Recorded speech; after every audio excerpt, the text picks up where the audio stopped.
তাই অনেকগুলো বিষয় যেগুলো নিয়ে কথা বলবো বলে মনে করছিলাম আর কওয়া হয় না। যাই হোক, আজকের আলাপ আমরা শুরু করি তৌহিদি জনতা নিয়ে। আমরা আর এক গ্যাঞ্জামের মধ্যে পড়েছি। নানা জায়গায় জনতা হামলায় পড়তেছে, নানা রকম ঘটনা ঘটতেছে। বাঙ্গু সেকুলারেরা নাম দিচ্ছে তৌহিদি জনতা। এর মধ্যে কয়টা ঘটনা ঘটছে যে ঘটনাগুলো একটার সাথে আবার আর একটা সম্পর্কযুক্ত, একই রকম ঘটনা। এ ওরে দোষ দেয়, সে তারে দোষ দেয়। আসেন প্রথম থেকে ঘটনাগুলো দেখি। প্রথমে এই 34 সেকেন্ডের ভিডিওটা দেখেন। ছিন্ন করে দিতে চায় দেশের বুক থেকে, সেই শোককে আজকে তারা বিভাজিত করছে। প্রধানমন্ত্রী এই শোক একটা সন্তানের শোক নয়, এই শোক অগণিত অজস্র পরিবারের এক নদী শোক। এই শোকের রক্তে আমরা অবগাহন করেছি, বিজয় আমাদের হবেই, লড়াই চলবে। এই লড়াইয়ে বাংলাদেশের বিজয় অনিবার্য। এটা 3রা আগস্ট 2024-এর ভিডিও।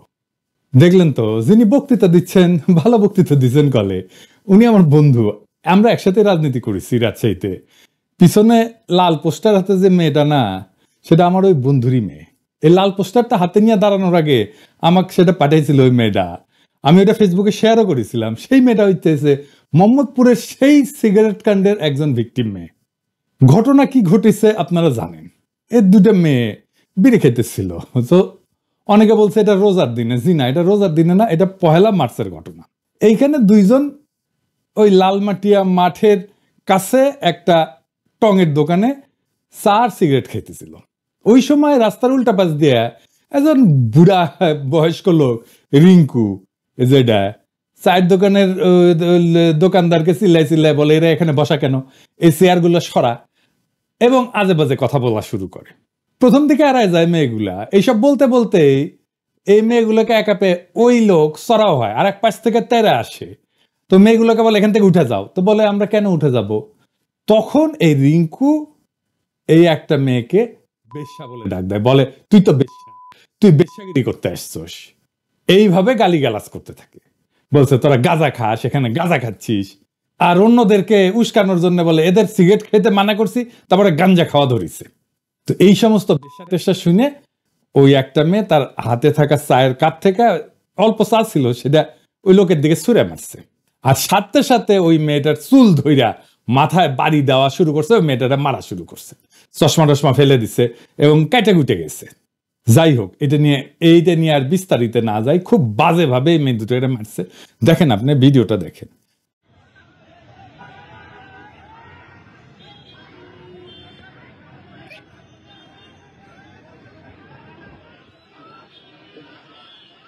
তারপরে মেয়েদের গার্জেন টার্জেন চলে আসে, কিন্তু এই গার্জেনদের সামনে এদেরকে মারা হয়, থানায় টানায় নিয়ে যাওয়া হয়। এবং থানার মধ্যে ঢুকিয়া আবার থ্রেট দেয় যে জেলের ভাত খাওয়াবে। 3-4 ঘন্টা থানার মধ্যে কিন্তু ওরা আটকা ছিল। এবং আপনারা দেখছেন ভিডিওতে মেয়েগুলোকে খুব জঘন্যভাবে পিটানো হয়েছে। শুরুটা করছে এই রিঙ্কু নামের লোকটা। রিঙ্কু কে? সে আগে জাহাঙ্গীর কবির নানকের লেসপেন্সার ছিল। এখন একটা দল করে, আর নাম কইলাম না আর কি সেই দলের। আচ্ছা ধরেন, মেয়ে দুইটা খুবই খারাপ কাজ করেছে, সিগারেট খেয়েছে। তো রিঙ্কু তো বুড়া বেডা, বাল পাইকে তো তালতলায় গেছে। ওই মেয়ে দুটা তো তার মেয়ের বয়সী। ধরলাম তার শাসন করার অধিকার আছে। শাসন কি বেশ্যা বলে করা যায়? আপনার মেয়েরে কেউ বেশ্যা বললে আপনি ছেড়ে দিবেন, মেনে নিতেন? আচ্ছা বলেন, আমাদের সমাজে তো আমরা নৈতিকতা শিখি কোথায়? বাসায় শিখি অবশ্যই। কিন্তু সমাজের মুরব্বী যারা আছেন, ধরেন মসজিদের ইমাম, মুয়াজ্জিন, মাদ্রাসার শিক্ষক, বা ধরেন পাশের বাড়ির চাচা, মামা, খালা, ফুপা, এরাই তো আমাদের শাসন করেন, তাই না? আমাদের দেখে রাখেন পাড়া মহল্লায়। ওনারা তো শাসন করে, কোনোদিন কখনো কাউকে বেশ্যা বইলা শাসন করছে? করেন। আপনি চিন্তা করেন, আপনি যদি সম্মানের মুরব্বী হন, তাহলে মসজিদে তো আপনারা দেখলেই সিগারেট লুকাবে। তারপরে যদি শাসন করতে হয়, তাহলে তো তার সিস্টেম আছে, তাই না? পবিত্র কোরআনে বলছে যে আপনার প্রতিপালকের পথে আহ্বান করেন প্রজ্ঞা এবং সদুপদেশ দিয়ে, এবং তাদের সাথে উত্তম পন্থায় বিতর্ক করেন। জোর কইরা না, বরং ভিন্ন মতের সাথে ডিল করতে বলা হয়েছে 3 ভাবে। 1 নম্বর হইতেছে হিকমা বা প্রজ্ঞা দিয়া, 2 নম্বর হইতেছে মওয়াইজা বা উপদেশ দিয়া, 3 নম্বর হইতেছে জিদাল বা সুন্দর পদ্ধতিতে বিতর্ক কইরা। এটা নির্দেশ দেওয়া হয়েছে পবিত্র ধর্মগ্রন্থে। তো এই রিঙ্কু কোন আলেম আসছে যে সিগারেট খাইতে দেখে চান্দি গরম হয়েছে? এর কি শাসন করার অধিকার আছে? আপনি বেশ্যা বললে পিটাইলে ও সিগারেট খাওয়া বন্ধ করবে? করবে না তো। বেশি বেশি খাবে, জেদ কইরা খাবে। ওই মেয়ে দুটো তো দেশে থাকবে না, বিদেশ চলে যাবে। আর ওই যে রিঙ্কু তৌহিদি জনতার নামে মারিছিল, এরা জীবনে এটা ভুলবে না এই মেয়েগুলা। আমরা মাঝে মাঝে বলি যে মানুষের মধ্যে এই যে ইসলাম বিদ্বেষ কেন, অবাক হই। এমনকি মুসলমান সম্প্রদায়ের মধ্যে কেন এই ইসলাম বিদ্বেষ আছে না? অনেক মুসলমান সম্প্রদায়ের লোক আছে না যারা ইসলাম বিদ্বেষী।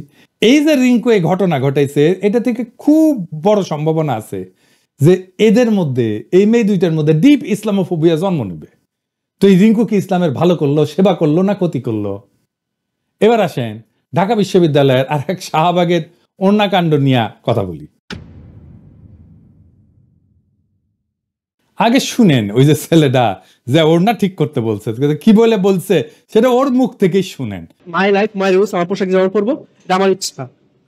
আমি আমার মানে ওনাটাই এখানে ছিলাম, নামাই রাখেন আপু। আমি তো বলি না যে আপনার দুধটা কত বলবো, আমি তো এমন ভাবে কারো গালিটা বলি নাই। সে কি বলতেছে তার মুখে শুনলেন তো, দুগ্ধ বিশেষজ্ঞ। তুমি বাবা লাইব্রেরিতে কি করিচ্ছ? মিল্কভিটা কোম্পানির যাও, উঠে কাজ করো, যাও, দুধ বিশেষজ্ঞ। ও নিজে ফেসবুকে কি ফলো করে দেখেন, কারে কারে ফলো করে দেখেছেন? রোজা রমজানের দিন দেখানো একটু মুশকিলই, কিন্তু তাও দেখেন। এডিটর সাহেব দেখেছেন, ওর পছন্দ দেখেছেন? রোজা রমজানের দিন ক্যাঙ্কা করে দেখাই কি শেয়ার করেছে দেখেন। হ্যালো গার্লস, তোমরা যদি প্রেম করো, পাবজি লাভার দেখে প্রেম করবে, বিকজ তারা একটা গার্লফ্রেন্ড ঠিক মতো হ্যান্ডেল করতে পারে না, আর দুই তিনটা no way, so they are 100% safe. PUBG lover is best as a boy. একজন নারীর সাথে কেমনে কথা বলতে হয় সেটাই শিখেনি, কেমনে শিখবে? ও তো এগুলা দেখে ভিডিও। আমি ধরলাম যে তার লঘু পাপে গুরুদণ্ড দিছে, ধরেই নিলাম। কিন্তু ফেসবুকে মায়ের গো পাশার ছবি দেখা ভাইটা রাস্তায় এসে দুধ বিশেষজ্ঞ হয়েছে, কোন আক্কেলে মৌলানা বেনে দিলেন ভাই। আব্বাসী হুজুর আমার অত্যন্ত পছন্দের একজন আলেম, উনার মতো একজন আলেমের কাছে যে উনারে নিয়ে গেলেন, আপনারা আব্বাসী হুজুরের সম্মানের বিষয়টা দেখবেন না? উনার কাছে আপনারা যারে তারে তো নিয়ে যেতে পারেন না। এই যে মালটা যাটা করবে এখন বা করিছে, সব আব্বাসী হুজুরের গায়ে লাগবে তো। আর এই ছেলের তো বেসিক এডুকেশনের সমস্যা আছে রে ভাই। এরকম দামড়া বয়সে মাদ্রাসা এডুকেটেড একজন কি এইভাবে কথা বলে? দুধ এইভাবে কথা বলে?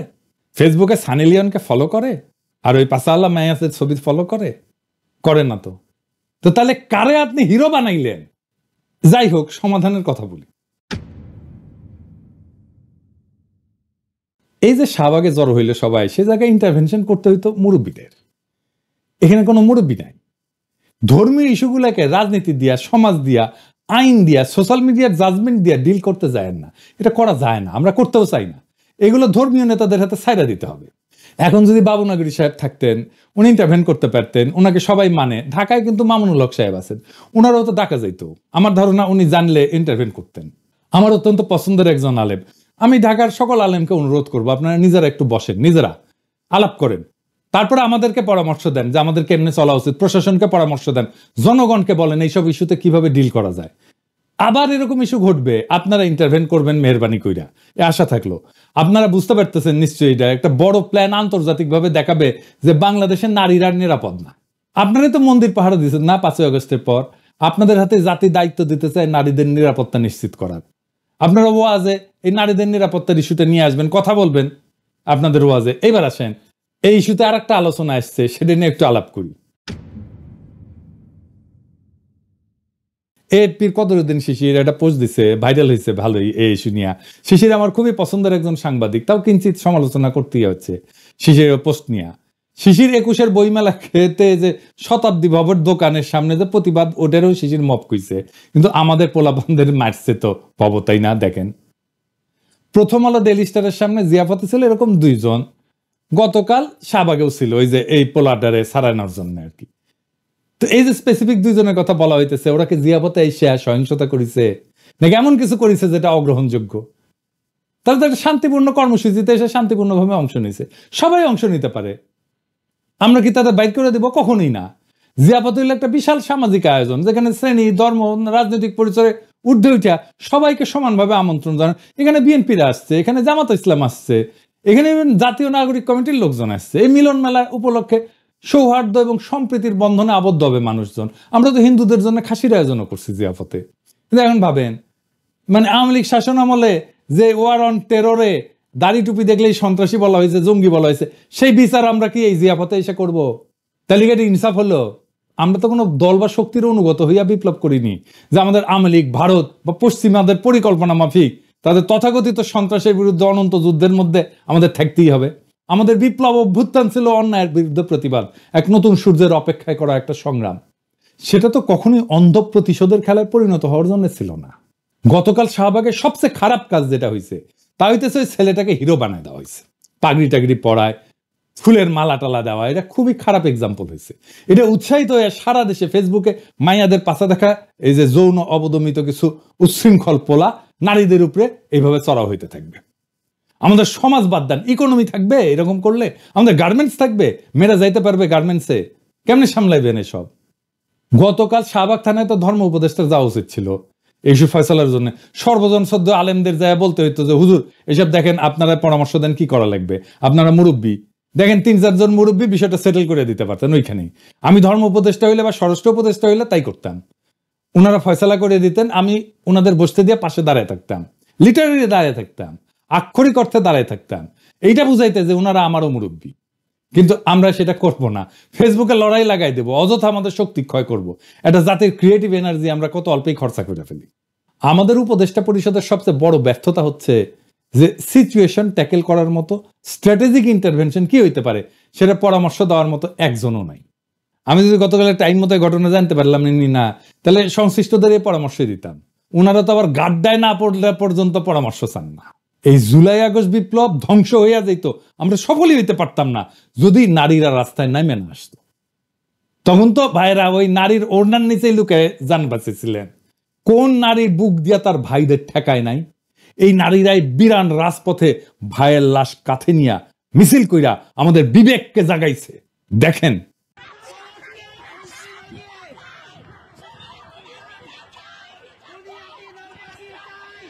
আজ সেই নারী রাস্তায় বাইরে হইতে ভয় পায়। আমরা 7 মাসে বদলাই গেছি, আমরা পরাজিত হয়ে গেছি নাকি? নারীরা যেই দেশে অনিরাপদ, নারীরা যেই দেশে রাস্তায় নিগ্রহের আশঙ্কায় পথ চলে, সেই দেশে হাসিনা না থাকলেই কি হয়েছে? ওটা তো আর এক পরাধীন বাংলাদেশ। আপনারা কেমন ভাইরে ভাই, আপনাদের বোনদের মেয়েদের রক্ষা করতে পারতেছেন না? আজ থেকে শপথ নেন, কোনোভাবেই নারীদের অনিরাপদ ভাবতে দেবেন না বাংলাদেশের পথে। বাংলাদেশ ধ্বংস হয়ে যাবে, হাসিনারে চট করে ঢুকতে হবে না, এমনি ধ্বংস হয়ে যাবে। এইসব চলতে থাকলে বাংলাদেশ শেষ। আওয়ামী পান্ডা রিঙ্কুরা যারা মসজিদে ঢুকা মুসল্লি পিটাইতো, তারা এখন ইসলামের সেবক সেজা নারীদের হেনস্থা করতেছে। আর সারা দুনিয়া দেখবে আমাদের দেশের লোকেরা ইসলামের নামে নারীদের নিগ্রহ করতেছে। মাত্র কয়েকটা লোকের জন্য বিপ্লব আর স্বাধীন বাংলাদেশের স্বপ্ন আমাদের ধ্বংস হয়ে যাবে। ওইটা হাসিনা চট করে ঢুকে যাওয়ার চাইতেও খারাপ হবে। আর একবার যদি ইন্ডিয়া চান্স পায় না বাংলাদেশে ঢুকা, তাহলে এইবার আর ভুল করবে না, হায়দ্রাবাদ বা কাশ্মীর বানায় দেবে, খায়া ফেলবে একেবারে। এটা মাথায় রেখেন। মাইয়াদের রাস্তায় পোশাক নিয়ে নসিহত দাও দূর কি বাদ, নিজের নামাজের সেজদায় গেলে মোদির ঠোলা পাছায় লাথি দিয়ে উঠাই দেবে। ওই ভবিষ্যৎ যদি না চান তাহলে এক্ষুনি রুইখা দাঁড়ান নারী নিগ্রহের বিরুদ্ধে। নারীরা যদি ঘর থেকে বাইরে হতে ভয় পায়, তাহলে মনে রাখেন বাংলাদেশে ইন্ডিয়ার রাজত্ব শুরু হয়ে গেছে। তাহলে কারা বাংলাদেশে হাসিনার অসমাপ্ত কাজ সমাপ্ত কইরা দিতে চায় তাদের চিনে রাখবেন। এইবার আসেন জুলাইয়ের একটা গল্প বলি।